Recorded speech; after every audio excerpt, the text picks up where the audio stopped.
This video contains news and analysis related to a recent terror attack in Kashmir. The content may include sensitive visuals and discussions that could be distressing to some viewers. Viewer discretion is advised. We strongly condemn all forms of violence and terrorism. The purpose of the content is solely to inform and create awareness based on verified reports. MDH chana mosla এখন ছোলা হোক বা বরবটি দানা, সাদা চানা হোক বা কালো, সব রান্নাই হবে অসাধারণ। MDH 150 minute non stop bulletin করি আমরা, আর সেই বুলেটিনের একটা অংশ ফুল অ্যান্ড ফাইনাল। এই মুহূর্তের বড় খবরের দিকে নজর রাখতে হচ্ছে। পাক জঙ্গিদের নিকেশ করতেই, ভালো করে শুনবেন, পাক জঙ্গিদের নিকেশ করতেই অপারেশন সিঁদুর। ভারতীয় সেনা শৌর্য ও সংযমের পরিচয় দিয়েছে। জঙ্গিরা যাদের সিঁদুর মুছে দিয়েছিল তাদের ইনসাফ দিতেই অপারেশন সিঁদুর। পাকিস্তানকে কড়া বার্তা দিয়ে বললেন প্রতিরক্ষা মন্ত্রী। পাকিস্তানের দিক থেকে হামলার প্রত্যাঘাত করেছে ভারত। কোনো সাধারণ নাগরিকের কোনো ক্ষতি হয়নি জানিয়েছেন রাজনাথ সিং, যেটা বারবার সেনার তরফ থেকে পরিষ্কার করে দেওয়া হয়েছিল। কোনো পাক নাগরিককে টার্গেট করা হয়নি, শুধুমাত্র টার্গেট করা হয়েছিল পাক জঙ্গি ঘাঁটিগুলোকেই।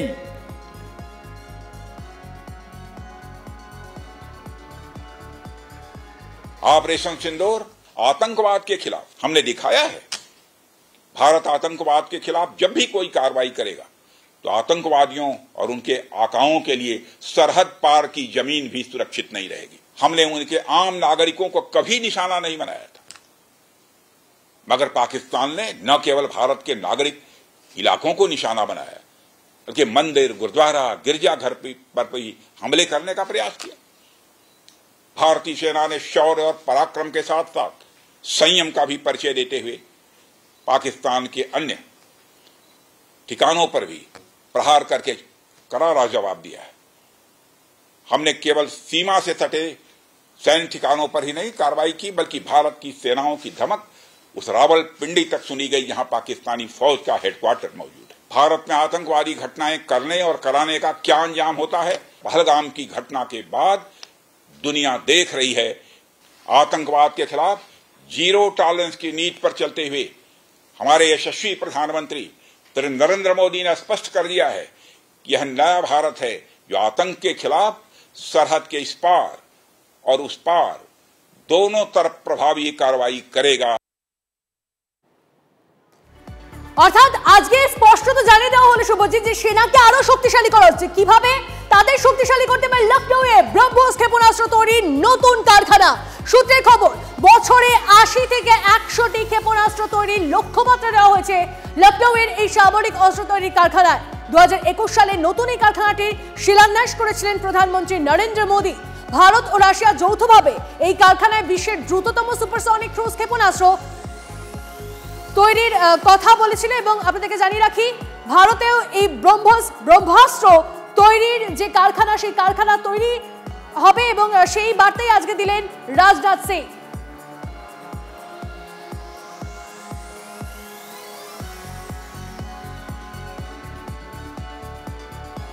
সেনাকে আরো শক্তিশালী করতে বা লখনৌয়ে ব্রহ্মোস ক্ষেপণাস্ত্র তৈরির নতুন কারখানা। সূত্র বলছে বছরে 80 থেকে 100টি ক্ষেপণাস্ত্র তৈরির লক্ষ্যমাত্রা নেওয়া হয়েছে লখনৌয়ের এই সামরিক অস্ত্র কারখানায়। অন্যদিকে সংঘর্ষ বিরতিতে রাজি হলেও পাকিস্তানের বিরুদ্ধে ভারতের বাকি সিদ্ধান্ত কিন্তু বহাল রয়েছে। সিন্ধু জলচুক্তি নিয়ে ভারতের অবস্থান এখনই পাল্টাচ্ছে না, খবর বিদেশ মন্ত্রক সূত্রে।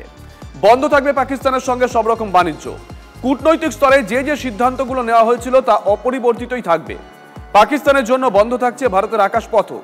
পাকিস্তানের নাগরিকদের আপাতত ভারতে আসার জন্য ভিসাও দেওয়া হবে না, খবর বিদেশ মন্ত্রক সূত্রে। অর্থাৎ তন্নিষ্ঠা, দেখো, সংঘর্ষ বিরতি জারি থাকলেও কূটনৈতিক যে স্ট্রাইক হয়েছিল তার রেশ কিন্তু এখনো বজায় থাকবে, পরিষ্কার করে দেওয়া হয়েছে ভারত সরকারের তরফ থেকে। একদম।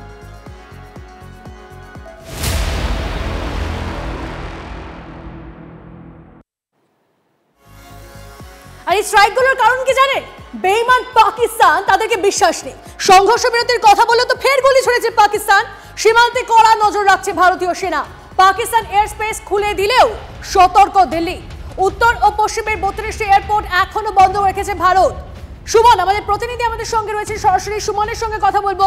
সুমন, পাকিস্তানকে বিশ্বাস নেই এবং তারা যে অবিশ্বাস তাদেরকে করার যে কারণগুলো, সেই কারণগুলো তারাই স্পষ্ট করে দিয়েছে, তারাই দেখিয়ে দিচ্ছে যে তাদেরকে বিশ্বাস করা যায় না, এবং তার জন্য ভারতের কি পদক্ষেপ?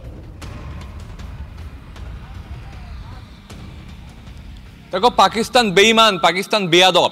সিজ ফায়ার করার জন্য অনুরোধ করেছিল তারা, ভারত তাতে সায় দিয়েছিল।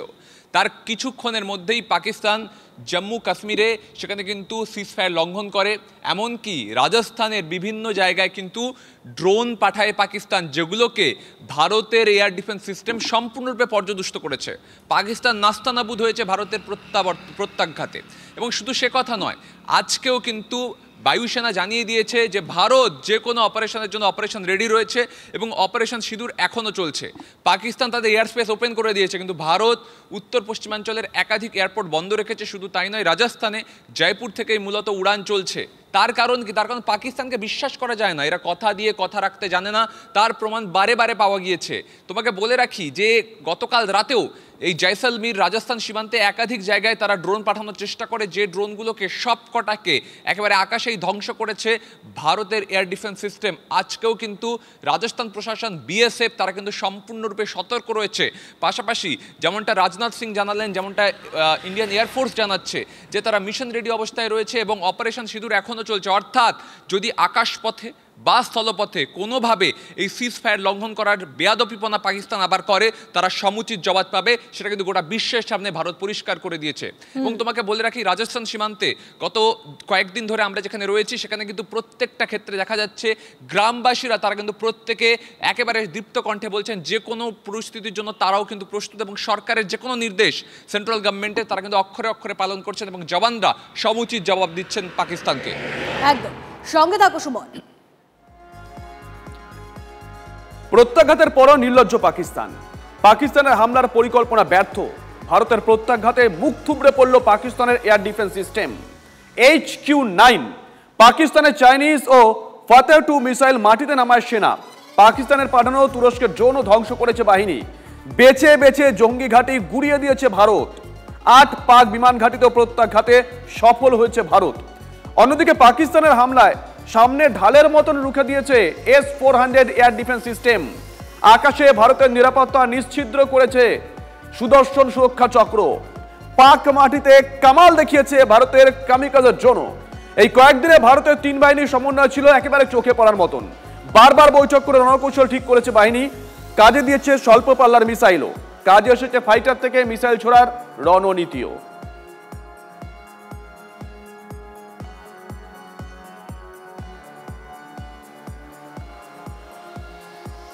তন্নিষ্ঠা, এর আগে 2020 সাল পর্যন্ত পাকিস্তান যা অস্ত্র আমদানি করতো তার 78% চীন থেকে নিত, কিন্তু 2020 থেকে 2024 পর্যন্ত পাকিস্তান যা অস্ত্র কিনেছে তার 81% চীন থেকে নিয়েছে।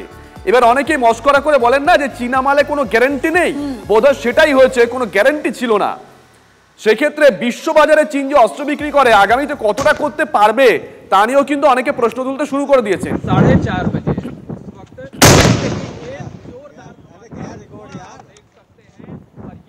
আচ্ছা, এই মুহূর্তে যে ছবি আমরা দেখছি শুভজিৎ, জয়সলমীরে পাক মিসাইল ডিফিউজের যে ছবি, সেই ছবি এসেছে। এই মুহূর্তে যে ছবি আপনারা দেখছেন টিভিএন বাংলা এক্সক্লুসিভলি, পাক মিসাইল ডিস্ট্রয় করা হচ্ছে, পাক মিসাইল ডিফিউজ করা হচ্ছে, সেই ছবি এই মুহূর্তে জয়সলমীরে পাক মিসাইল ডিফিউজ করা হচ্ছে, সেই ছবিটা আপনাদের সামনে এই মুহূর্তে। আমরা এই মুহূর্তে জয়সলমীরের ছবি আপনাদেরকে দেখাচ্ছি। পাক মিসাইল সেটাকে নিষ্ক্রিয় করা হচ্ছে। ছবিটা একবার দেখুন, যে ছবি এক্সক্লুসিভ দেখাচ্ছি আমরা, জয়সলমীরের ছবি। তন্নিষ্ঠা, একদম জয়সলমীরের ছবি দেখাচ্ছি আমরা, দেখতেই পাচ্ছেন পাক মিসাইল, সেই পাক মিসাইল ডিফিউজ করা হচ্ছে, সেই ছবি এই মুহূর্তে টিভিএন বাংলা এক্সক্লুসিভলি। দেখুন ছবিটা, দেখুন, শব্দ শুনুন। পাক মিসাইলের ছবি, পাক মিসাইল ডিফিউজ করা হচ্ছে জয়সলমীরে, ভারতের মাটিতে পাক মিসাইল ডিফিউজ করা হচ্ছে, সেই ছবিটা।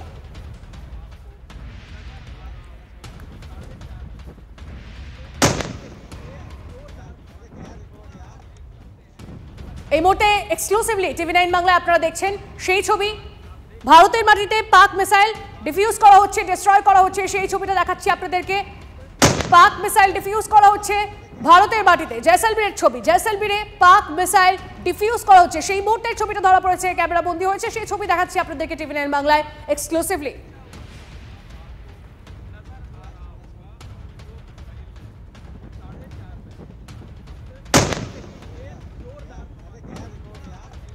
এই মুহূর্তে আমরা যে ছবি আপনাদেরকে দেখাচ্ছি, জয়সলমীরের ছবি, ডিফিউজ করা হচ্ছে পাকিস্তানের মিসাইল।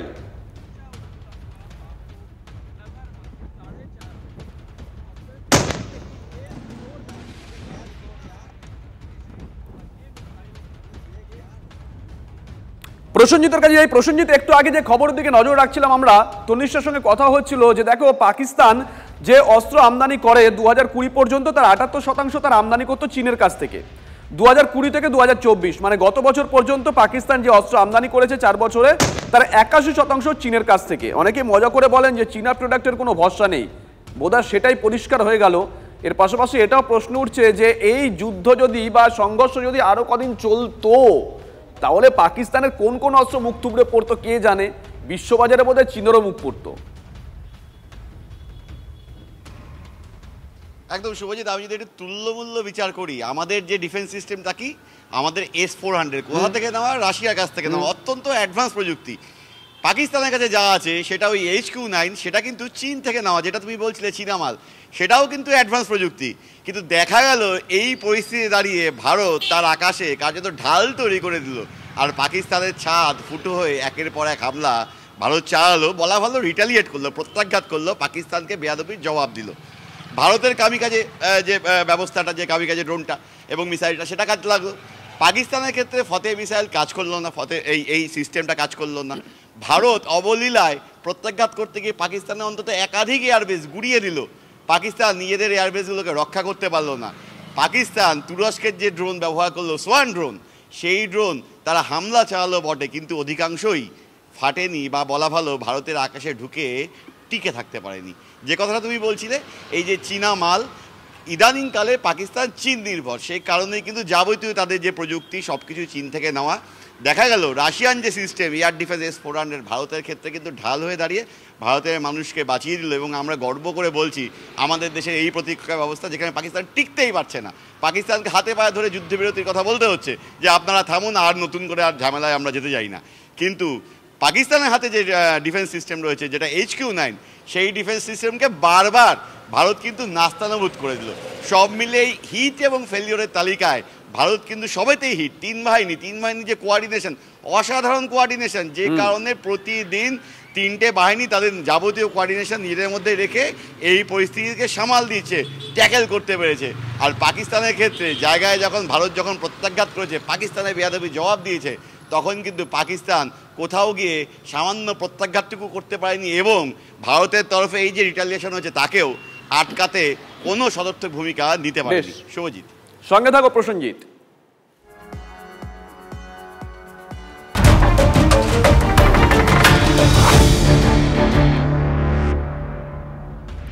আচ্ছা, এই যে সংঘর্ষ বিরতি, সিজ ফায়ার যেটাকে বলে, সেই সিজ ফায়ার যে ভাঙলো পাকিস্তান, তার নেপথ্যে কারণটা কি?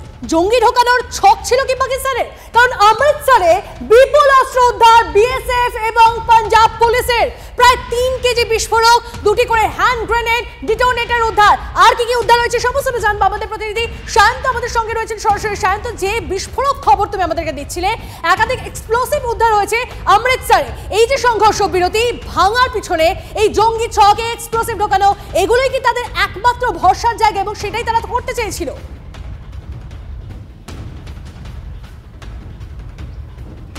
একদমই, তোমাকে প্রথমে বলে রাখি, আমি এখন যেখানে দাঁড়িয়ে আছি, ঠিক আমি আমার ক্যাম্পাসে পিকুকে বলবো ছবিটা দেখানোর জন্য, ঠিক এই জায়গাটা থেকে কিন্তু উদ্ধার হয়েছে সেই 3 কেজি RDX এবং IED। এই গ্রামটি হচ্ছে আজনালা গ্রাম। এই আজনালা গ্রাম থেকে অমৃতসর এয়ারবেস এবং অমৃতসর এয়ারপোর্ট, ইন্টারন্যাশনাল এয়ারপোর্ট ঠিক 15 কিলোমিটার দূরে, অর্থাৎ খুব একটা গাড়ি পথে খুব একটা দূর নয়। যদি সেই RDX যেটা উদ্ধার হয়েছে হতো তাহলে কিন্তু বড় সড়ো ক্ষতির মুখে পড়তো, এমনকি সামরিক দিক থেকেও ক্ষতির মুখে পড়তো ভারতীয় সেনা, ভারতীয় বায়ুসেনা।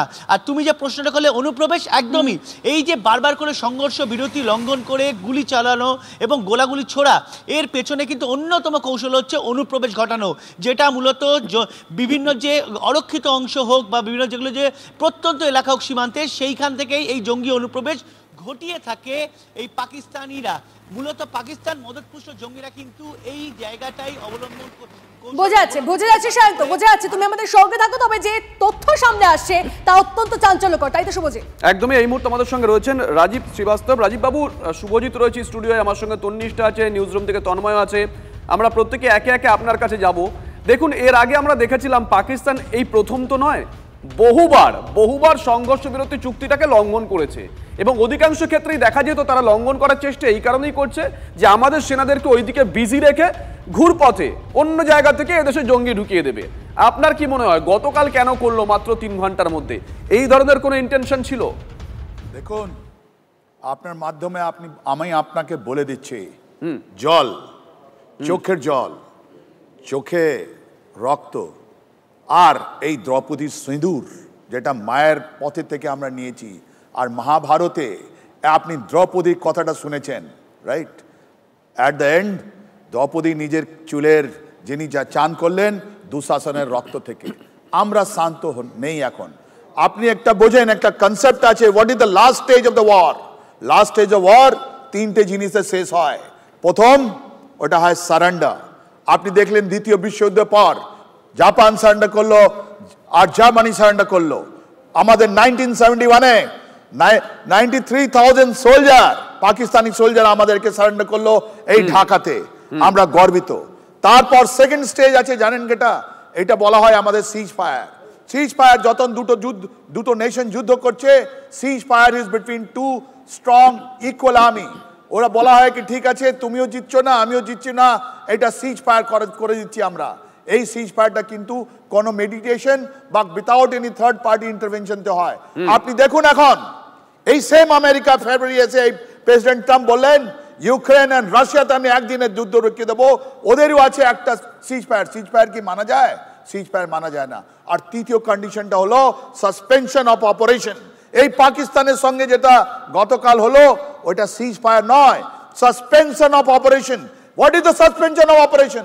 সাসপেনশন অপারেশন মানে হলো কোনো একটা পরিস্থিতি তৈরি হয়েছে যার মধ্যে দুজন সেনা বলছে ঠিক আছে আমরা কিছুক্ষণের জন্য আমরা নিজের হাতিয়ার রেখে দিচ্ছি, আমরা অপারেশন বন্ধ করছি, তারপরে আবার রিজিউম করব। এই সাসপেনশন অপারেশন। আপনাকে এই সিজ ফায়ার যত গতকাল আপনি দেখলেন, এটা একটা জিনিস দেখাচ্ছে, who is in command of the situation. Car control আছে এই যুদ্ধের মধ্যে, এই সংঘর্ষের মধ্যে কার কন্ট্রোল? এই কন্ট্রোলটা দেখাচ্ছে আপনাকে গতকাল, আজকাল, আর আসার দিনেও দেখাবে আপনাকে who is in control of situation. আমাদের প্রাইম মিনিস্টার মিস্টার মোদি যখন একটা মিটিং করছেন, তার 24 আওয়ার ফিউ আওয়ার্সের মধ্যে ইন্ডিয়া একটা ডিসাইসিভ স্টেপ নিচ্ছে। আর অন্যদিকে আপনি পাকিস্তানে দেখেন, ওদের একটা পার্লামেন্ট আছে, ওই পার্লামেন্টের মধ্যে ওদের মেম্বার অফ পার্লামেন্ট যেটা সিনেটর বলা হয়, ওরা বলছে আমরা পাকিস্তান ছেড়ে চলে যাচ্ছি। আরো রাজীব বাবু, আপনি খুব গুরুত্বপূর্ণ একটা দিক হাইলাইটস করলেন। দেখুন, সরাসরি প্রশ্ন, পাকিস্তানের যে সংসদ রয়েছে সেখানে বিভিন্ন সময় ভারত বিরোধী কথা লেখা হয়েছে। এইভাবেই ওরা ওদের রাজনৈতিক ব্যবসাটা করে, পলিটিক্যাল বিজনেসটা করে। আর ওখানকার সেনা তারা এই ধরনের একটা কথা বলে বাজেটের 11%, মানে যেখানকার লোক 200 টাকা 250 টাকা কেজি দরে আটা কিনছে, সেখানে বাজেটের 11% প্রতিরক্ষা খাতে ব্যয় করতে বাধ্য করছে পাকিস্তানের সেনা। তারপরে কি করছে তারা? মিলিটারি বিজনেস করছে, যেটা লাভজনক। পাকিস্তানের গরিব মানুষ না খেতে পেয়ে মরছে, আর সেখানকার সেনারা এই মিলিটারি বিজনেস করে কোটি কোটি টাকা ইনকাম করছে, বিদেশে চলে যাচ্ছে। তাহলে কোথাও গিয়ে কি এদের এটাই ইন্টেনশন যে আমরা ডিজিএম পর্যায়ে বৈঠকের পরেও, কথার পরেও আমরা ভারতের বিরোধিতা করে যাব, কারণ আগামী বাজেটে আমাদেরকে প্রতিরক্ষা ক্ষেত্রে আরো বড় বরাদ্দ নিয়ে আসতে হবে, সেই টাকাটা যেন আমরা মিলিটারি বিজনেস করি, আমরা লাভবান হই। রাজীব বাবু, দেখুন, গতকালের 3টে জিনিস আমি আপনাকে বলে দিচ্ছি। কালকে দুপুর পর প্রথম খবরটা আসলো যে পাকিস্তানের কাছে $2 বিলিয়ন দেওয়া হলো, ইন্ডিয়া অপোজ করেছিল, আমরা এটা ধরতে পারিনি, বলে ডিপ্লোম্যাটিক আমাদের ফেলিয়ার হয়ে গেছে। কিছুক্ষণ পর ইন্ডিয়া একটা রেসপন্স দিল যে দ্বারা আমাদের কোন সন্ত্রাসবাদী ঘটনাটাকে ওটা যুদ্ধের ঘটনা নিয়ে যেতে হবে। আমরা ভাবলাম এটা কি করে সম্ভব, আমাদের নর্থ ইস্ট বা নাক্সাল যেটা মুভমেন্ট আছে ওটাও সন্ত্রাসবাদের ঘটনা, তাহলে কি আমরা যুদ্ধে কোথায় যাব? আমরা বুঝতে পারিনি। যখন আমরা ডট কানেক্ট করছি, আমরা গতকাল একটা দুটো খবরটা জিনিস পেলাম, ধাপে ধাপে যেটা বলো cease fire, who had done the cease fire, ওই cease fire the Pakistan $2 billion নিয়ে বললো আমাকে রেহাই দাও, আমি বাঁচতে চাই, আমেরিকা ধরে, বুঝলেন? This is point 1।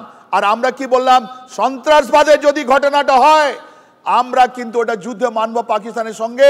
এইটাই ছিল আমাদের কমান্ড অফ দ্য সিচুয়েশন। আমাদের প্রধানমন্ত্রী, আমাদের কূটনীতি, আমাদের ফরেন মিনিস্টার, আমরা সবাই বলছি we are in command of the situation. তুমি গতকাল সিজ ফায়ার ভায়োলেশন করলে আমরা যুদ্ধে আছি।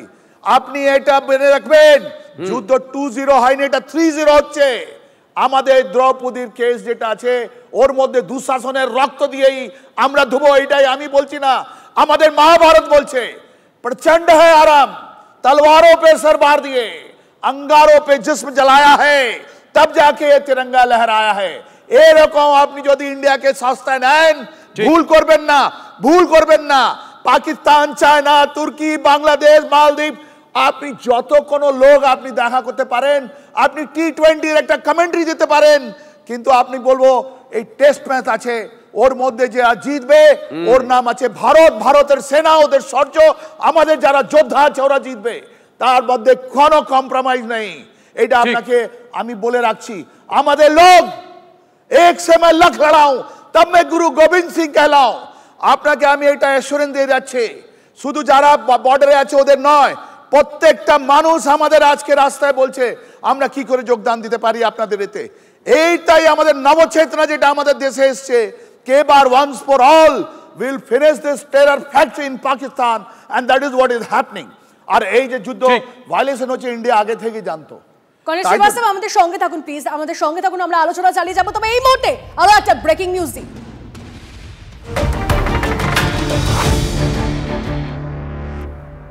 অপারেশন সিঁদুর নিয়ে ভারতের জাতীয় নিরাপত্তা উপদেষ্টা অজিত ডোভালকে চীনের বিদেশ মন্ত্রীর কথা, জঙ্গিদের বিরুদ্ধে অ্যাকশন জরুরি ছিল।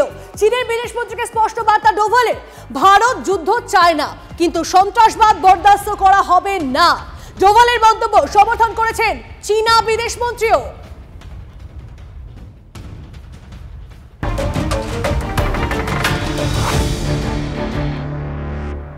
আর এদিকে ইসলামাবাদে হঠাৎ কেন সুর নরম হচ্ছে বলুন তো?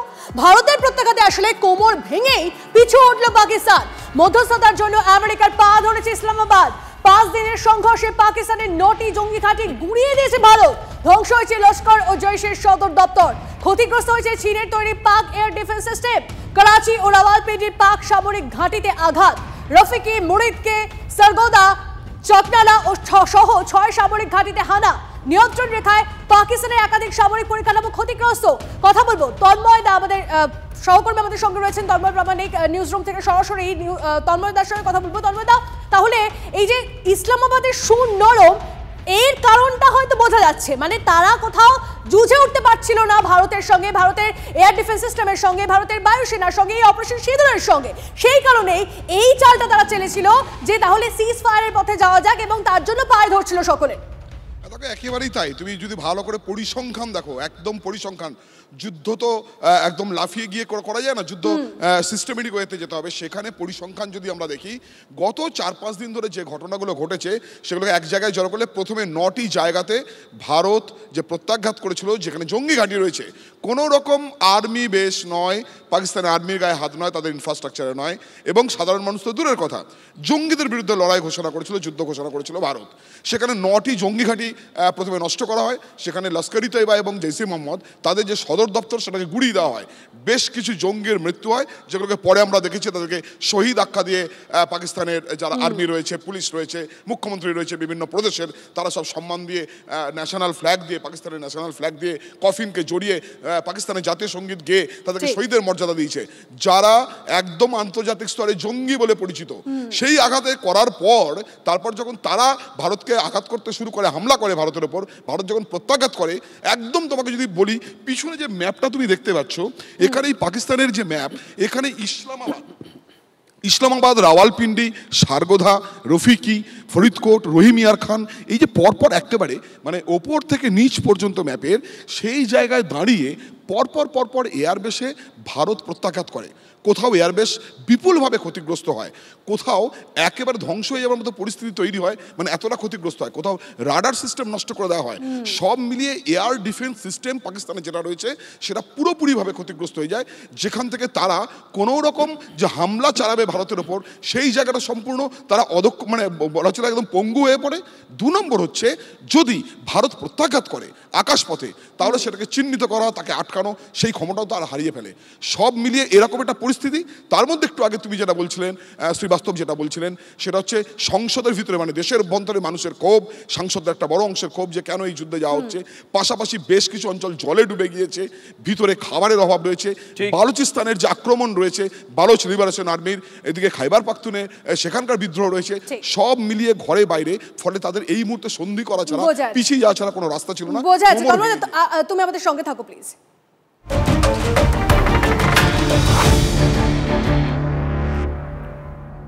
আর এই মুহূর্তে আরো একটা বড় খবরের দিকে নজর রাখতে হয়েছে। সংঘর্ষ বিরতি নিয়ে সংসদে আলোচনা দাবি কংগ্রেসের। সংঘর্ষ বিরতি নিয়ে সংসদে আলোচনা দাবি কংগ্রেসের। সংসদের বিশেষ অধিবেশন ডাকার প্রস্তাব কংগ্রেসের তরফ থেকে। মোদীকে চিঠি রাহুল গান্ধী, মল্লিকার্জুন খার্গের। জ্যোতির্ময় আমাদের সঙ্গে রয়েছেন টেলিফোনে, আমাদের সহকর্মী। জ্যোতির্ময়, ডিটেল বলো। দেখো, এক্ষেত্রে শুধুমাত্র সংঘর্ষ বিরতির ইস্যু না, যখন থেকে এ নিয়ে লাগাতার একটা টেনশনের জায়গা তৈরি হয়েছে সেই সময়ই দাবি করা হয়েছিল কংগ্রেসের তরফে যে শুধুমাত্র সর্বদলীয় বৈঠক করলে চলবে না, এক্ষেত্রে পুরো সংসদের অনুমোদন নেওয়া বা পুরো সংসদে বিষয়টি আলোচনা করার জন্য স্পেশাল সেশন ডাকা উচিত। সংঘর্ষ বিরতির ক্ষেত্রেও কিন্তু একইভাবে সেই স্পেশাল সেশনের দাবি কংগ্রেস করছে। তার কারণ প্রত্যেকটি রাজনৈতিক দলের এক্ষেত্রে কি মন্তব্য সেটা অত্যন্ত গুরুত্বপূর্ণ, তাদের মতামত। তার কারণ হচ্ছে সারা দেশ এই মুহূর্তে কার্যত উত্তেজনায় ফুটছে এবং পাকিস্তানকে এবার সবক শেখাতে হবে, পাকিস্তানকে এবার শিক্ষা দিতে হবে। এই দাবি যেমন বিভিন্ন দিক থেকে একেবারে সাধারণ মানুষের মধ্যে থেকে উঠে আসছে, তার পাশাপাশি কূটনৈতিক স্তরে এই দাবি কতটা বাস্তবিক সেই বিষয়টিও যাচাই করার একটা যে কোনো সংযত দায়িত্বশীল দেশের পক্ষে প্রয়োজন। এই প্রত্যেকটা দিককে সরকার শুধুমাত্র এককভাবে সিদ্ধান্ত গ্রহণ করবে এই আপৎকালীন পরিস্থিতিতে, সেটা কখনোই কংগ্রেস বা বিরোধী দলগুলি তারা সমর্থন করছে না। কালেকটিভলি পুরো দেশের সিদ্ধান্ত হিসেবে এটা তখনই গণ্য হবে যদি এটা সংসদের অভ্যন্তরে আলোচনা করা হয় এবং সেক্ষেত্রে কোনো সর্বসম্মত সিদ্ধান্ত গৃহীত হয়। এবং সেই কারণের জন্যই কিন্তু সংসদের বিশেষ অধিবেশন ডাকার জন্য কংগ্রেসের তরফে বিরোধী দলনেতা রাহুল গান্ধী এবং রাজ্যসভার বিরোধী দলনেতা মল্লিকার্জুন খার্গে তারা চিঠি দিয়ে আবেদন জানিয়েছেন। ধন্যবাদ জ্যোতির্ময়। কর্নেল শ্রীবাস্তব আমাদের সঙ্গে রয়েছেন, আরো একবার যাবো, একটু কথা বলবো কর্নেল শ্রীবাস্তবের সঙ্গে। স্যার, যে বিষয়টা আপনার থেকে জানতে চাইবো যে এই যে আমরা দেখেছি যে বারবার করে ভারত যেভাবে প্রত্যাঘাত করছে, যেভাবে অপারেশন সিঁদুর চলেছে এবং সেখানে এই পাকিস্তানের একের পর এক ইম্পর্টেন্ট গুরুত্বপূর্ণ যে এয়ারবেসগুলো রয়েছে, সারগোধা হতে পারে, একাধিক যে এয়ারবেসগুলো রয়েছে সেগুলো ক্ষতিগ্রস্ত হয়েছে এবং তাই জন্যই কি কোনো পথ না পেয়ে এই যে আমরা দেখলাম যে সিজ ফায়ারের একটা নাটক করা হলো, একটা সিজ ফায়ার চাই, তারা সে ধরনের যে চাল তারা চাললো, এটা কি সে কারণে যে তারা পেরে উঠছিল না এবং তারপরেই ওই চুপচাপ কাপুরুষের মতো এসে 3 ঘন্টার মধ্যে তারা ফের অ্যাটাক করা শুরু করলো? যুদ্ধ একটা সিরিয়াস বিজনেস আছে, আপনার কথার মধ্যে আপনি লুকিয়ে আছে একটা স্ট্র্যাটেজিক্যাল থিঙ্কিং যার অনেক বড় ইম্পর্টেন্স আছে। আপনি বললেন এয়ারবেস গুলো ভাঙা হয়েছে, ওর মধ্যে আপনি জানেন একটা জিনিস, আপনি বললেন সরগোডা, কাহুটা সরগোডা ছাগাই হিলসে পাকিস্তানের নিউক্লিয়ার ইনস্টলেশন ছিল, আজকে তছনছ হয়ে গেছে। ওদের সায়েন্টিস্ট গুলো হারিয়ে পড়েছে, ওরা জানে না ওরা কিডন্যাপ করা হয়েছে, ওরা কোথায় আছে ওরা জানে না। তাই জন্য জানেন 2 দিন ধরে ওরা মিটিং হচ্ছে যেটা নিয়ে গুজব ছড়ানো হয় কি পাকিস্তান নিউক্লিয়ার দেবে নাকি, পাকিস্তানের কাছে নিউক্লিয়ার নেই। এইটা আমি জিম্মেওয়ারি থেকে, আমি রেসপন্সিবিলিটি থেকে বলছি আমি আপনাকে। ওদের কাছে ইনরিচ ইউরেনিয়াম থাকতে পারে। 1998 আপনারা দেখান চাগাই 2, ওদের কাছে ক্লাউড ছিল না, ওদের কাছে মাশরুম ছিল না, ওরা শুধু হাওয়াবাজি করে যাচ্ছ, লাফাবাজি করতো। ওখানে এটা কথা বলে মুসলিম দেশ থেকে ওরা পয়সা টানতো। আর আমাদের বাংলাদেশের ভাইকে যারা ঢাকা ইউনিভার্সিটিতে কিছু প্রফেসর ছিলেন ওদেরকে বলা হতো কি পাকিস্তান থেকে তুমি নিউক্লিয়ার বোমা নিয়ে আসো। কোথায় আছে নিউক্লিয়ার বোমা? 000। একটা এআই একটা অ্যানালিসিস করেছে এই 22 তারিখ থেকে, 22 তারিখের পর থেকে যখন পহেলগাঁও হয়েছে, 18,000 শব্দ ইস্তেমাল হয়েছে এই আমাদের ভারত পাকিস্তান নিয়ে। ওর মধ্যে একটাই জিনিস উল্টো পাল্টা করে বলা হয়েছে, রিয়েল জিনিসগুলো শুধু কিছু লোক ধরতে পেরেছে। ওর মধ্যে আছে Sargodha is over, Pakistan nuclear is over, Pakistan nuclear dream is over. Let me tell you one thing, পাকিস্তানে যেটা হয়েছে আপনি আশ্চর্য হয়ে যাবেন।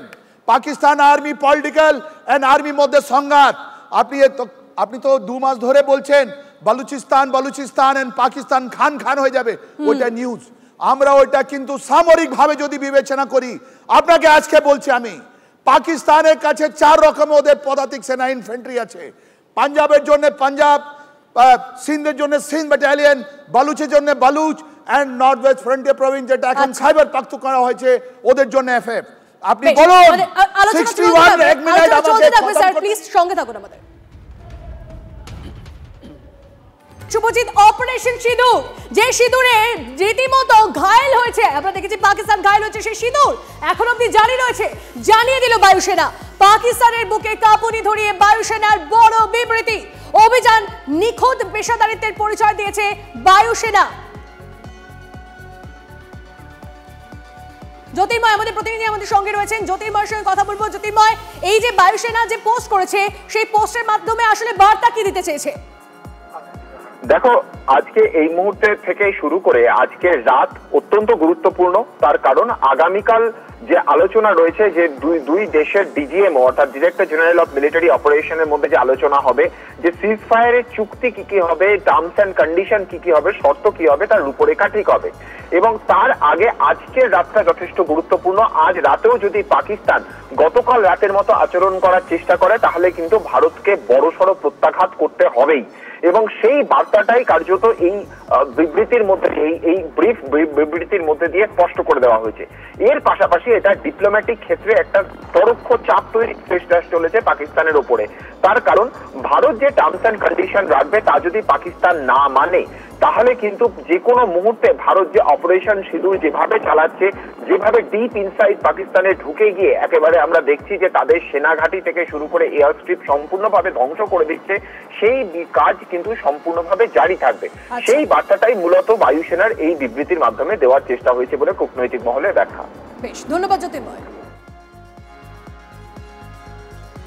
আচ্ছা, সংঘর্ষ বিরতি ভাঙার নেপথ্যে কি পাকিস্তানের জঙ্গি ঢোকানোর ছক রয়েছে? অমৃতসরে বিপুল অস্ত্র উদ্ধার বিএসএফ ও পাঞ্জাব পুলিশের তরফে। প্রায় 3 কেজি বিস্ফোরক, দুটি হ্যান্ড গ্রেনেড এবং ডিটোনেটর উদ্ধার হয়েছে। উদ্ধার হয়েছে 30 রাউন্ড তাজা গুলি, 2টি পিস্তল, 4টি ম্যাগাজিন। জোনে করে ফেলা হয়েছিল বিপুল বিস্ফোরক। খবর সূত্রের, সংঘর্ষ বিরতি ভেঙে ভারতীয় সেনাকে বিভ্রান্ত করার পুরনো ছক কি পাকিস্তান নিয়েছে? গতকাল জম্মুর নাগরোটায় সন্দেহভাজনদের সঙ্গে গুলির লড়াই হয়। রাতে অমৃতসরে অস্ত্র উদ্ধার হয়। পাক জঙ্গি আততায়ীদের পর্দা ফাঁস হয়ে গেছে ইতিমধ্যেই।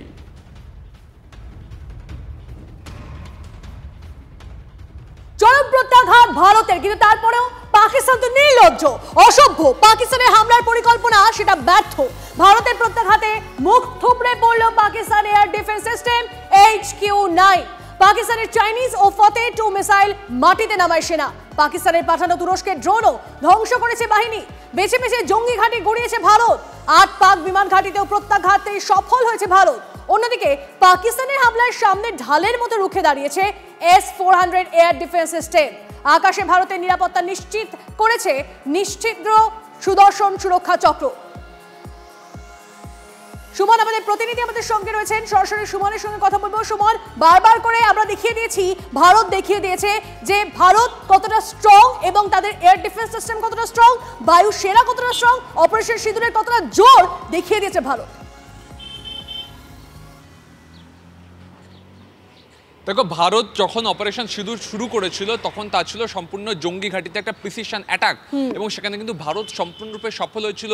পাকিস্তানের যে রাডার, সে কিন্তু কোনো কাজ করতে পারেনি। এই যে HQ-9 পাকিস্তানের যেটা এয়ার প্রোটেকশন, সেটা কিন্তু সম্পূর্ণরূপে ব্যর্থ হয়েছিল। কিন্তু ভারতে যতবার এই রাজস্থান দিয়ে, পশ্চিম প্রান্ত দিয়ে যতবার ড্রোন পাঠানোর চেষ্টা করেছে ভারত, ততবারই কিন্তু সেই ড্রোনগুলোকে আকাশে ধ্বংস করে দিয়েছে আমাদের S-400 সুদর্শন চক্র। অর্থাৎ ভারতের এয়ার ডিফেন্স কতটা মজবুত সেটা ভারত বারবার প্রমাণ দিয়েছে। অন্যদিকে ভারতের প্রত্যাঘাতের জোর কতটা সেটা কিন্তু রাওয়ালপিন্ডি পর্যন্ত টের পেয়ে গিয়েছে, ইসলামাবাদ টের পেয়েছে।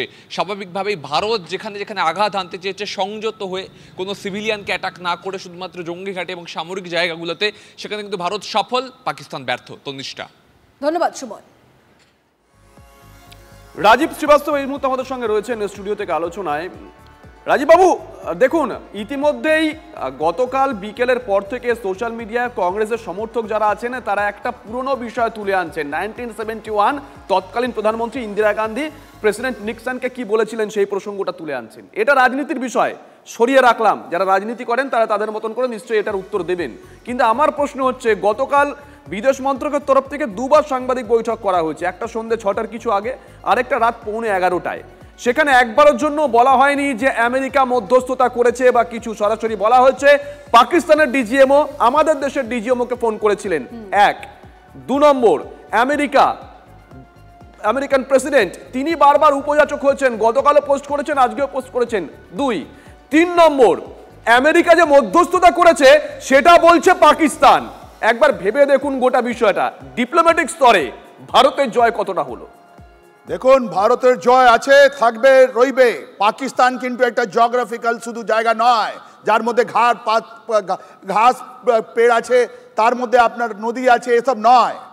পাকিস্তানের মানুষ, পাকিস্তানের লোক আজকে কি ওদের কণ্ঠস্বরে কি বেরোচ্ছে এইটা আপনি ধরুন, ওইটা ধরতে হবে আপনাকে। ওটা দেখুন রাস্তায় কি বলছে ওরা, লাহোরে পাঞ্জাবি কি বলছে, সিন্ধ কি বলছে, বলুচিস্তান কি বলছে, খাইবার পাখতুনখোয়া কি বলছে, পাক অকুপাইড কাশ্মীরতে কারা কি বলছে, এইটা গুরুত্বপূর্ণ। ওরা বলছে এই পাকিস্তান আর্মি ইনক্রেডিবল, আজ পর্যন্ত কোনো যুদ্ধ ইন্ডিয়া থেকে জেতেনি। 1947, 1948 থেকে নিয়ে আজ পর্যন্ত 2023 পর্যন্ত, এটা আমি বলিনি, এই যে তাহরিক ইনসাফ বলেছে। That is point 1। পয়েন্ট 2 আপনি বলছি আপনাকে, এই খাইবার আমরা বারবার আপনার বলুচিস্তানকে দেখিয়েছেন, বলুচিস্তান বাংলাদেশ নতুন হবে, তাহলে হবে ওদের কাছে একটা 61 ব্যাটালিয়ন, 61টা ইউনিট আছে বালুচিস্তানে, যার 50 থেকে 60,000 লোক পাকিস্তান আর্মি আছে। আপনি তৈরি আছেন তো? সাদা কাপড় পাঠাতে হবে পাকিস্তানকে আজকে। কেন? আমাদের ধর্মের সাদা পাতার অনেক, সাদা কাপড়ের অনেক ইম্পর্টেন্স আছে, মৃত্যু টাইমে কাজ হয়। কিন্তু আমরা ফৌজে যখন সাদা পতাকা লাগে সারেন্ডার নিতে হবে, আমাদের বিএসএফ কে বলতে হবে রেডি থাকতে। এই বলুচরা যারা আছেন, এই খাইবার পাখতুনখোয়া যারা আছেন, যারা পাঠান বলি ফ্রন্টিয়ার ফোর্সের লোক, ওরা বলছে আমরা পাকিস্তানের সঙ্গে থাকতে চাই না। আমাদের চাণক্য বলে গেলেন যে মানুষকে যদি মরতে হয়, মানুষ যখন জন্ম নিচ্ছে ওর মায়ের গর্ভে মারতে হবে।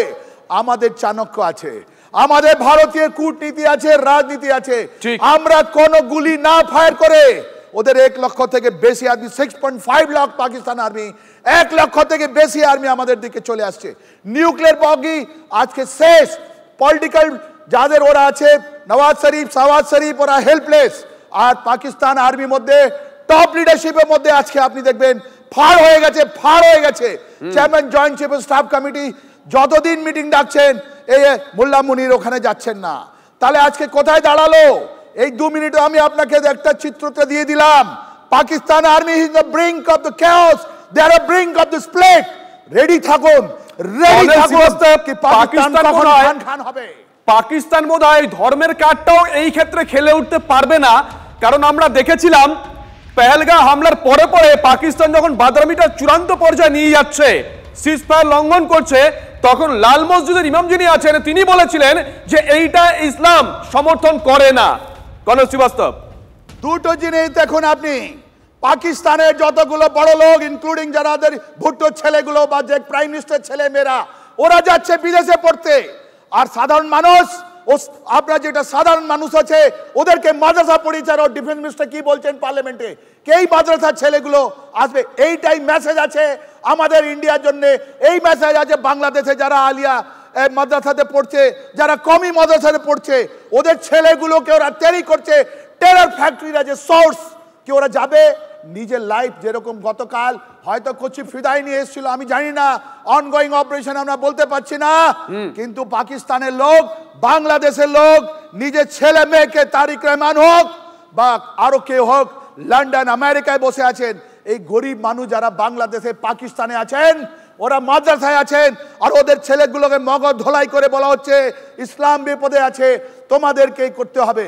এই জিনিসটা এক্সপোজ হয়ে গেছে এখন পাকিস্তানে, এই জিনিসটা এক্সপোজ হবে আপনার বাংলাদেশে। তাই জন্য আমি আপনাকে বলছি Pakistan is in the brink of chaos, they are going to be টুকরো টুকরো হয়ে যাবে। তার জন্য আমাদেরকে কোনো গুলি বা কোনো আর কামান চালাতে হবে না। ওদের এভরি বগি যখন এখন পর্যন্ত যারা ওরা মিথ দিয়েছিল, আমাদের সামনে যেটা বগি দিয়েছিল এক একটা করে আমরা ভেঙে দিলাম। আমাদের বলা হয়েছিল যে এটা নিউক্লিয়ার পাকিস্তান অ্যাটাক করো না, আমরা ইন্টারন্যাশনাল বর্ডার ক্রস করলাম। ওরা বললো তোমরা চুক্তি ভাঙো না, আমরা নো ফার্স্ট স্ট্রাইক ভেঙে দিলাম।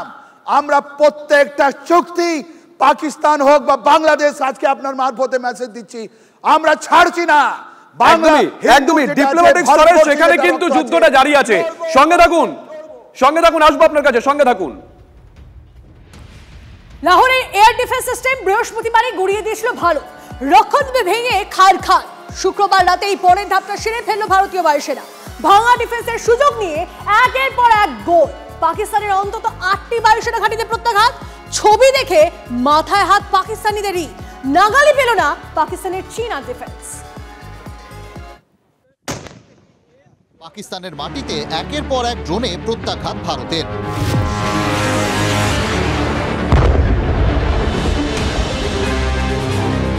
ভারতের টার্গেট পাকিস্তানের ডিফেন্স। লাহোরের এয়ার ডিফেন্স সিস্টেম ধ্বংস। পাকিস্তানের একাধিক এয়ার ডিফেন্স রাডারকেও টার্গেট করা হয়, স্বীকার করে নেয় Pakistan সেনাও। One drone, however, managed to engage a military target near Lahore partially. 4 men of Pakistan Army have been injured in this attack near Lahore. Partial damage to an equipment has occurred. Partial damage to an equipment has occurred. চীনা air defence system অকেজো হতেই আরও বড় প্রত্যাঘাত ভারতের। শুক্রবার রাত থেকে শনিবার সকালের মধ্যে 8 বা তার বেশি পাক বায়ুসেনার ঘাঁটি ভারতের টার্গেট। গুরুত্বপূর্ণ জায়গায় স্ট্রাইক, কখনো রাতের অন্ধকারে, কখনো দিনের আলোয়। বায়ুসেনার যুদ্ধবিমান থেকে টার্গেট করা হয়েছে রফিকি, মুরিদ, চাকলালা, রহিম ইয়ার খান, সুক্কুর, চুনিয়া ঘাঁটিকে। In a swift and calibrated response, Indian Armed Forces carried out precision attacks only on identified military targets. These included technical infrastructure, command and control centers, radar sites and weapon storage areas. Pakistan military targets at Rafiki, Murid, Chaklala, Rahim Yar Khan, Sukur and Chunia were engaged using air-launched precision weapons from our fighter aircraft. Target করা হয়েছে পাসরুর, শিয়ালকোটের radar সিস্টেমেও। Radar sites at Pasrur and Sialkot Aviation Base were also targeted using precision munitions. প্রত্যাঘাতের পর পাক বায়ুসেনা ঘাঁটির ভয়াবহ ছবি সামনে এসেছে। পাকিস্তানের সেনা শহর রাওয়ালপিন্ডির খুব কাছে চাকলালার নূর খান ঘাঁটি। রাতে জ্বলতে দেখা যায় সেই এয়ারবেস। রাজস্থান সীমান্তের ওপারেই রহিম ইয়ার খান বিমানবন্দর। রানওয়েতে বিরাট গর্ত। বিমানবন্দরের অন্দর পুরোপুরি ক্ষতবিক্ষত। শনিবার দুপুরে খবর আসে জ্যাকোবাবাদ বিমান ঘাঁটিও জ্বলছে। কোনো বেস থেকে F-16 উঠত, তো কোনো বেস থেকে ড্রোনের পঙ্গপাল ওড়ানো হতো। ভারতের একটি এয়ার স্ট্রাইকও ঠেকাতে পারেনি পাক এয়ার ডিফেন্স সিস্টেম। আকাশের প্রতিরক্ষা কাজ না করলে কি করবে পাকিস্তান? বর্ডারের পথে পাক সেনার মুভমেন্ট বেড়েছে বলে খবর। पाकिस्तान सेना के अग्रिम क्षेत्रों में सैनिकों की डिप्लॉयमेंट बढ़ती दिख रही है, जो स्थिति को और भड़काने की मंशा दर्शाती है। পাকিস্তানের বাড়াবাড়ির প্রতিটা জবাব যোগ্যভাবে দিয়েছে ভারত। এরপরও কি শিক্ষা হবে পাকিস্তানের? Bureau report, TV9 Bangla.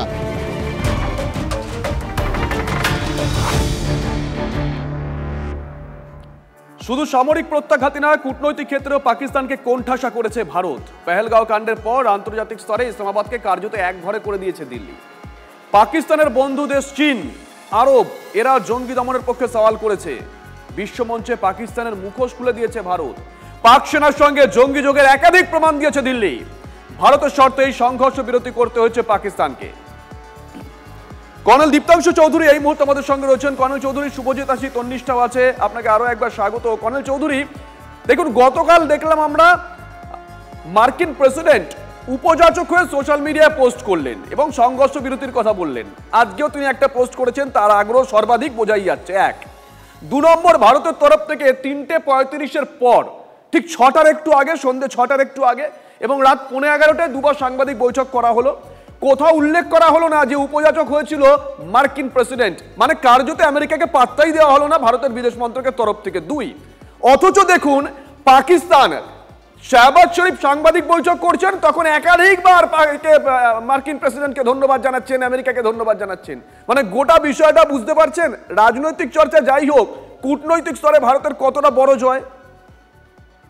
একদম শুভজিৎ, যেরকম ভাবে ভারত তার রেজলিউট ভিগার দেখিয়েছে, 100 কিলোমিটার যে ঘাঁটি ভাওয়ালপুরে জঙ্গি ঘাঁটি সেগুলোকে ভেঙে দেওয়া, এবং তারপর 11টা পাকিস্তানের এয়ারফোর্স বেস, পাক অধিকৃত কাশ্মীরে কিন্তু সব নয়, বেশিরভাগগুলো রাওয়ালপিন্ডি, লাহোর, প্রত্যেকটা পাকিস্তানে, এবং করাচিতে সেই জায়গাতে 11খানা ওদের স্ট্র্যাটেজিক বেস, যেখান থেকে ওদের F-16, ওদের JF-17 অথবা JF-10C এগুলো ওড়ে, সেই জায়গাগুলো একদম শেষ করে দিয়েছে। এক, দ্বিতীয়ত যে সস্তা ড্রোনগুলো যেখান থেকে ওরা লঞ্চ করছিল মুরিদ, সেই কমপ্লিট এয়ারবেস সেটাকে ভেঙে চুরি দেওয়া হয়। তো এইভাবে পাকিস্তানের অটোমেটিক্যালি বুঝতে পারছে ভারত মানে লাইন অফ কন্ট্রোল না ক্রস করে, ইন্টারন্যাশনাল বর্ডার না ক্রস করে ভারতের যে ড্রোন যাচ্ছিল, হারাপ ড্রোন যেগুলো যাচ্ছিল, অথবা যেগুলো লয়টারিং মিউনিশন দিয়ে অ্যাটাক করেছিল, এবং সেই জায়গায় ওদের যে এয়ার ডিফেন্স সিস্টেম, একটা বিরাট পাপ এই চীনের এয়ার ডিফেন্স সিস্টেম যে কাজ করেনি, এতে শুধু মানে আমরা হাসছি না, আজকে পুরো বিশ্ব হাসছে যে পাকিস্তান দুটো জিনিস করেছে। একটা, চীনের যে technological advancement specially in warfare equipment, এটা পুরো বিশ্ব দেখলো, এবং আরেকজন চীনের কম্পিটিটর মার্কিন যুক্তরাষ্ট্র খুব হাসছে, কারণ ওদের বিরাট বিক্রি হবে। আর একটা জিনিস যেটা হয়েছে, যেটা বাচ্চার কথা বলছি, S-400, রাশিয়াও খুব ভালো, যে ভারত যা মার্কেট করেছে S-400-এ, যে একটা স্কুলের ক্লাস 6 ক্লাস 7 এরও বাচ্চা করে তার মুখে S-400 শুনছে, সে অতটা না বুঝলো S-400 মেরেছে, S-400টা কি না জানলো, রাশিয়া খুশি যে পুরো বিশ্বে এখন রাশিয়া বোধহয় কোটি কোটি, কয়েক হাজার কোটি টাকার S-400 বিক্রি করতে পারে। এই তো আমার মনে হয় একটা বিগ থিং, যে মানে এটা কি কোথাও গিয়ে ব্যবসায়িক মার্কিন যুক্তরাষ্ট্রের ক্ষেত্রে একটা থরহরিকম্পের দিক, তাই আমেরিকা একটু তড়িঘড়ি এই বিষয়টা নিয়ে মাথা ঘামাতে শুরু করেছে। F-16 যেরকম ভাবে ভারত ফেলে দিল, মানে F-16 তো one of the most technologically advance 4th generation aircraft, সেইটাকে যখন ফেলে দেওয়া হলো, এবং বিশ্ব যেটা দেখলো, এবং আরো যে ওদের ইকুইপমেন্ট সে যেগুলো ইউজ করেনি, চীনের অনেকগুলো ইউজ হয়েছে, PL-15 ইউজ করছে, তুরস্ক ড্রোন ইউজ করেছে, TB2 ভায়াতকারের কোম্পানির ড্রোন ইউজ করেছে। এই ড্রোনগুলোর, এই তুরস্ক ড্রোন যেটা পুরো ন্যাটো টার্কি থেকে কেনে, এবং কিছু বাংলাদেশও নিয়েছে, আমাদের পূর্ব থেকে বাংলাদেশ যেহেতু ওদের নতুন বন্ধু কিনেছিল, ওরাও হু করে গিয়ে তুরস্ক একটা মিটিং করে একটা C-130 দুটো ল্যান্ড করেছিল, যেখানে এই ড্রোন গুলো এসেছিল। তো বাংলাদেশও দেখেছে যে এই ড্রোনের কি অবস্থা, এবং ভারতের এয়ার ডিফেন্স সিস্টেম আমার মনে হয় এই মিলিটারি পড়াশোনায়, হিস্ট্রিতে, ইন মিলিটারি অ্যান্ড স্ট্র্যাটেজিক পড়াশোনায় অল ওভার দ্য ওয়ার্ল্ড, যত ওয়েস্ট পয়েন্ট থেকে নিয়ে ব্রিটেন থেকে নিয়ে অস্ট্রেলিয়ায় যারা পড়াশোনা করে এই সামরিক বাহিনী নিয়ে, তাদের সাফল্য নিয়ে, আমার মনে হয় ভারতের air defence system will be a chapter, একটা চ্যাপ্টার হবে in military history for the entire world to study, যে ভারত কিরকম ভাবে তার এয়ার ডিফেন্স সিস্টেম সারিয়ে রেখেছিল, বিশেষ করে এই বিগত 5-6 দিন। কনক চৌধুরী, আরেকটা প্রশ্ন ছোট করে একটু দেখুন, কয়েক বছর আগে এটা আন্তর্জাতিক ক্ষেত্রেও চর্চার বিষয় হয়েছে যে ঋণের ফাঁদে কি কোথাও গিয়ে শ্রীলঙ্কাকে চীন ঠকিয়েছে, তাই শ্রীলঙ্কা দেউলিয়া হয়ে গেছিল। ঠিক একই রকম প্রশ্ন আজকের দিনে উঠতে শুরু করেছে, যে কোথাও অস্ত্রের ফাঁদে কি তাহলে পাকিস্তানকে চীন ঠকালো। চীনের যে গৌরব ছিল, একটা প্রাইড ছিল যে চীন টেকনোলজিক্যালি খুব অ্যাডভান্স, এবং মার্কিন যুক্তরাষ্ট্র যেগুলো তৈরি করে স্পেশালি আর্মস এন্ড আর্মামেন্ট, ওরা রিভার্স ইঞ্জিনিয়ারিং করে। China is very good in reverse engineering, মানে ওদের ড্রয়িং এ কিরকম ভাবে ওরা পার্টসটা কিনে নেয়, কিনে খুলে রিভার্স ইঞ্জিনিয়ারিং করে ওই একই রকম প্রোটোটাইপ তৈরি করার চেষ্টা করে। যেমন F-35 ওদের একটা 5th জেনারেশন চায়না তৈরি করেছে, সাকসেসফুল কিনা সময় বলবে, কারণ আমরা দেখেছি JF-17 কিন্তু সাকসেসফুল নয়, প্লেন সাকসেসফুল কি আছে কিনা আমি বলতে পারবো না, তবে তাদের পাইলট নিশ্চিতভাবে টেকনোলজিক্যালি ওই প্লেন ওড়াতে পারিনি, এবং আমরা দুটো JF-17 ভেঙে আমরা ফেলেছি। সেই জায়গায় চীনের PL-15 তাদের এয়ার ডিফেন্স সিস্টেম, তাদের HQ-9, তাদের বিভিন্ন রকম এয়ার ডিফেন্সের ইকুইপমেন্ট এন্ড মিসাইল সিস্টেম, এটা কিন্তু কমপ্লিট একটা গ্যাপ।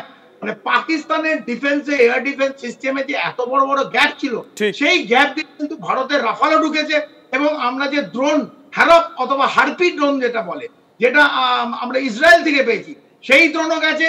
এবং DRDO মেক ইন ইন্ডিয়ার ড্রোন সেগুলো পাঠানো হয়েছে। এবং আমরা সবাই দেখেছি, আমরা পাকিস্তানের মতন মিথ্যে বলি না। এই যে DGISPR, director general inter services public relation, যে মিথ্যে কথাগুলো বলেছিল, আমরা এতগুলো রাফাল ফেলে দিয়েছি, এই করেছি ওই করেছি হ্যান ত্যান, কিন্তু ভারতীয় যারা ওয়ার ব্রিফিং করেছে প্রত্যেকদিন ছবি দেখিয়েছে স্যাটেলাইটে আগে কি ছিল এবং মারার পর কি হয়েছে, এবং আপনার প্রত্যেক সংবাদ মাধ্যম সেটা দেখিয়েছে। এখানে এবং কর্নেল চৌধুরী, আপনার কথা প্রসঙ্গেই বলে আমরা একটা প্রতিবেদনও দেখাবো, তন্নিষ্ঠা প্রতিবেদন দেখাবে। জাস্ট এটুকু বলি, গতকাল সন্ধ্যায় 6টা নাগাদ যে সাংবাদিক বৈঠক করা হয়েছিল না, সেখানে ভারতীয় সেনার তরফ থেকে একেবারে ধরে ধরে বলা হয়েছে যে কোন কোন দাবিগুলো পাকিস্তান মিথ্যে দাবি করেছিল, প্রত্যেকটা পয়েন্ট হাইলাইটস করা হয়েছে। তন্নিষ্ঠা, একদমই। আর যা বলে তা তো কখনোই করে না পাকিস্তান। এর আগেও ঋণ নেওয়ার ক্ষেত্রে জারিজুরি করেছিল পাকিস্তান। আচ্ছা বলুন তো, ঋণ নিয়ে কোন উন্নয়নটা করেছে পাকিস্তান? বরং জঙ্গিদের পুষে ভারতের বিরুদ্ধে সন্ত্রাসবাদী কার্যকলাপ চালিয়ে যাওয়া, গত 28 বছর ধরে IMF এর কাছ থেকে ঋণ পেয়েছে পাকিস্তান, সেই টাকা কখনোই সংস্কারে ব্যবহার হয়। কিভাবে কোন পরিস্থিতিতে ধার দেয় আন্তর্জাতিক অর্থ ভান্ডার, দেখুন। দেনার দায়ে জর্জরিত ডুবে যাওয়া একটা দেশ, এক প্রকল্পের কথা বলে ধার নিয়ে সেই বিপুল পরিমাণ অর্থ সন্ত্রাসের কাজে ব্যবহারের অভিযোগ, আর তাদেরকেই আবার মোটা অঙ্কের ঋণ দিল আন্তর্জাতিক অর্থ ভান্ডার। পাকিস্তানকে প্রায় 100 কোটি মার্কিন ডলার অতিরিক্ত ঋণ মঞ্জুর করল IMF। তুমুল বিরোধিতা করে ভোটদানে বিরত থাকল ভারত। বুঝিয়ে দেওয়া হলো ঋণের টাকার সদ্ব্যবহারে খারাপ ট্র্যাক রেকর্ড রয়েছে পাকিস্তানের। পাকিস্তানকে লোন দেওয়ার বিষয়ে ওয়াশিংটনে বৈঠকে বসেছিল IMF এর ঋণ সংক্রান্ত বোর্ড। সেখানে ভারতীয় মুদ্রায় প্রায় 8000 কোটি টাকা ঋণ দেওয়ার সিদ্ধান্ত নেওয়া হয়। এই নিয়ে ভারত উদ্বেগ প্রকাশ করে জানায়, IMF এর ঋণ পাওয়ার যে শর্ত থাকে তা মানতে ব্যর্থ হয়েছে পাকিস্তান। ভারতের তরফে বলা হয়, IMF এর থেকে দীর্ঘদিন ঋণ পেলেও তা ব্যবহারে অত্যন্ত খারাপ নজির তৈরি করেছে পাকিস্তান। IMF প্রকল্পের শর্ত মানেনি তারা। ভারতের আরও অভিযোগ, ঋণের টাকা অনেক ক্ষেত্রে সীমান্তে সন্ত্রাস ছড়ানোর কাজে ব্যবহার করেছে পাকিস্তান। এরই প্রতিবাদ জানিয়ে IMF এর ঋণ সংক্রান্ত বোর্ডের বৈঠকে ভোটদানে বিরত থাকে ভারত। জানিয়ে দেওয়া হয়, এর আগে ঋণের টাকার সদ্ব্যবহারের ক্ষেত্রে খারাপ ট্র্যাক রেকর্ড রয়েছে পাকিস্তানের। IMF এর নিয়ম হচ্ছে, ভোটাভুটিতে বিরোধিতার কোনো সুযোগ নেই, অর্থাৎ প্রস্তাবের বিপক্ষে ভোট দেওয়া যায় না। হয় সমর্থন করতে হয়, না হলে ভোটদানে বিরত থাকতে হয়। পাকিস্তানকে ঋণ মঞ্জুর না করার সপক্ষে ভারতের জোরালো যুক্তি থাকলেও নিয়মের কারণে ভোটাভুটিতে বিরোধিতার সুযোগ ছিল না, তাই ভোটদানে বিরত থেকেই প্রতিবাদ জানায় ভারত।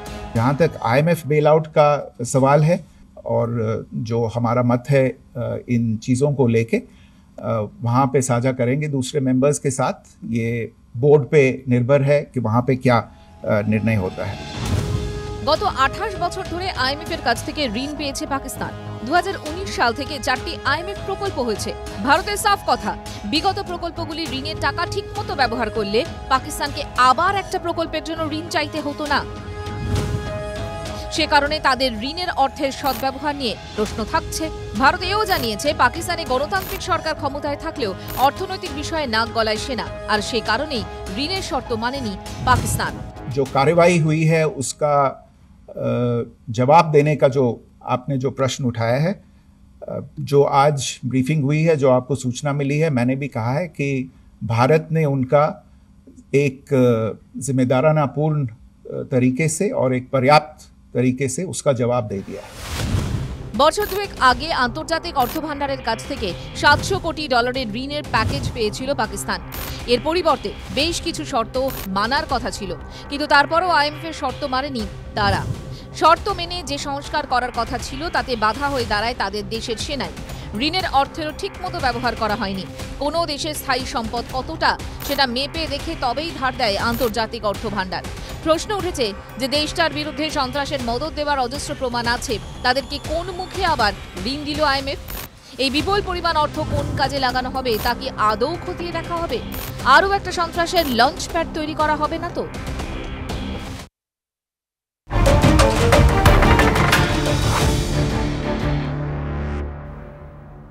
তনিষ্ঠা, প্রতিবেদনে আমরা পুরোটাই দেখালাম। কর্নেল চৌধুরী এই মুহূর্তে আমাদের সঙ্গে রয়েছেন। কর্নেল চৌধুরী, প্রতিবেদনে আমরা টাইম লাইনটা দেখালাম, ম্যাটার অফ ফ্যাক্ট যেটা সেটা তুলে ধরলাম, কিন্তু প্রশ্নটা আবারও সেই একটাই যে হঠাৎ করে পাকিস্তানের প্রতি, মানে সেটা IMF এর ঋণদানের ক্ষেত্রেই হোক না কেন, আমেরিকার এতটা দরদ কেন? শুভজিৎ, এই যে 6-7 দিন অথবা পেহেলগাঁওর পরে 2 সপ্তাহে আমরা কয়েকটা রাষ্ট্রকে দেখলাম যারা মেঘনাদের রোল প্লে করেছে, মেঘের পেছন থেকে ভারতকে আঘাত করা। সে রাষ্ট্র আমরা 2-3টে রাষ্ট্র তো নাম বলতে কোনো অসুবিধে নেই। চীনে তো নিশ্চিতভাবে দেখেছি এবং তুরস্ক সামনের থেকে হেল্প করেছে। তুরস্ক দুটো কারণ, একটা তুরস্ক পার্ট অফ ন্যাটো, আর একটা তুরস্ক ওআইসি মানে ইসলামিক কান্ট্রি যত আছে তারও পার্ট। তো এর মধ্যে একটা ডিপ ফরেন ডিপ্লোম্যাসি আছে, এটা নিয়ে আমি তুরস্কটাকে সাইড রেখে দিলাম, কারণ তুরস্ক ভারতের বিরুদ্ধে করেছে, এর মধ্যে একটা সূক্ষ্ম রাজনীতি আছে এবং একটা জিওপলিটিক্যাল ব্যাপার আছে, ওটা উই উইল ডিসকাস সামান। আপনার প্রশ্ন শুভজিৎ, যেটা মার্কিন যুক্তরাষ্ট্র এক হাতে টাকা দিল পাকিস্তানকে, ওয়ার্ল্ড ব্যাংক টাকা দেয়া মানে $1 বিলিয়ন ফর ডেভেলপমেন্ট, এক হাতে টাকা দিল পাকিস্তানকে এই সময় যখন একটা ভারত পাকিস্তানের মধ্যে প্রায় দুটো দেশের মধ্যে আইবল টু আইবল কন্ট্যাক্ট সেই সময়, এবং যেখানে অলরেডি একটা অ্যাটমসফিয়ার যেখানে যে কোনো সময় দুটো দেশ line of control IB cross করে একটা যুদ্ধের দিকে এগিয়ে যেতে পারতো, বড় যুদ্ধের দিকে, যদিও সংযম দেখিয়েছে ভারত। সেই জায়গায় $1 বিলিয়ন এক হাতে দিল। একইভাবে যেটা আপনার প্রতিবেদন হলো, অন্য হাতে ডান হাতে দিল, আমি বাঁ হাতে দিল বলছি, এবং বাঁ হাতে তারা ওই টাকাটা নিয়ে তাদের অস্ত্র বিক্রি করবে। এই অস্ত্র, যেই অস্ত্র এবং অ্যামিনেশন এই 6-7 দিনে তাদের huge amount of arms amination নষ্ট হয়েছে, শেষ হয়ে গেছে, এবং যে মোবিলাইজ করেছে, যখনই কোনো আর্মি নেভি এয়ারফোর্স মোবিলাইজ করে তারপর তাদের আবার ফিরে যেতে হবে ব্যারাকে। এই যে movement, wear and tear of the equipment, এটা একটা বিরাট হয়, মানে লক্ষ লক্ষ টাকা লাগে ফর মেনটেনেন্স অথবা চেঞ্জ করতে হয়। এই যে মুভমেন্ট হলো, ট্যাঙ্ক মুভমেন্ট হলো, আর্টিলারি গান মুভমেন্ট করলো, একখানা ট্যাঙ্ক হয়তো 80 কিলোমিটার 100 কিলোমিটার মুভমেন্ট, তার মধ্যে এই ট্যাঙ্কের যে টোটাল মুভমেন্ট হয় তার মধ্যে ধরে নাও 1/4 শেষ হয়ে গেল সেই ট্যাঙ্কের লাইফ। তো সেইখান থেকে আমেরিকা দিল $1 বিলিয়ন, সেই $1 বিলিয়ন আর এক হাত থেকে অস্ত্র শস্ত্র দেবে, এবং তার ট্রেনিং যে লঞ্চ প্যাড, আপনি একদম কারেক্টলি বলেছে, জঙ্গিদের যে ট্রেনিং এর লঞ্চ প্যাড আবার শুরু হবে, আবার তাদের ট্রেনিং দেবে, আবার একটাই টার্গেট, অবজেক্টিভ একটাই, কাশ্মীর এবং ভারতকে আঘাত পৌঁছানো। একমাত্র আমি যদি অন দ্য লার্জার পার্সপেক্টিভ দেখতে পারি, অন দ্য ম্যাক্রো ওয়ে দেখতে পারি, $1 বিলিয়ন, জানি না কতটা উন্নয়ন হবে পাকিস্তানে, নিশ্চিতভাবে ভারত এবং কাশ্মীরকে। আমি কর্নেল চৌধুরী আরো একটা বিষয় দেখছিলাম, একটু আগে আলোচনায় উঠে এসেছে, দেখুন পাকিস্তানের মতন দেশ যেখানে মানুষ 200 টাকা 250 টাকা কেজি দরে আটা কিনে খাচ্ছে, সেখানে মোট বাজেটের 11% বেশি প্রতিরক্ষা খাতে ব্যয় করছে পাকিস্তান। উন্নয়নমূলক কাজে কম ব্যয় হচ্ছে, প্রতিরক্ষা খাতে ব্যয় হলো কি দেখিয়ে না, ভারত জুজু দেখিয়ে, ভারত আক্রমণ করতে পারে, এই করতে পারে, ওই করতে পারে।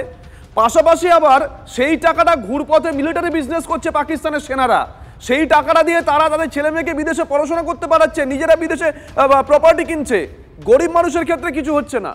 আসবো আপনার কাছে আসবো, এই বিষয়টা হাইলাইটস করা দরকার। বাহ, এবার হয়েছে স্বাদ। হ্যাঁ, অপূর্ব স্বাদ। এমডিএচ এর চাঙ্কি চাট মশলা, জীবনে আসল স্বাদ জাগলো। আসল মশলা এমডিএচ